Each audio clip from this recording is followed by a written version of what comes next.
अपने गैर कानूनी गैर इखलाकी रवैये नाल उन्होंने साडे असिस्टेंट कमिश्नर सहीवाल नूं हथकड़ी लगवाई है, जिहदे खिलाफ असीं सरापा एहतजाज और असीं एहतजाज अपना जारी रखेंगे जदों तक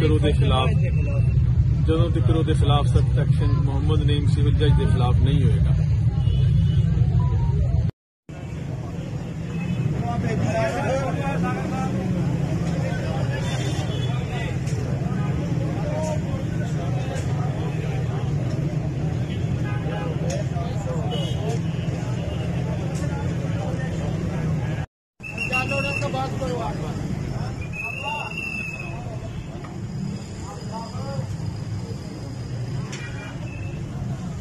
इंसाफ की कोशिश से इंसाफ मालिकाना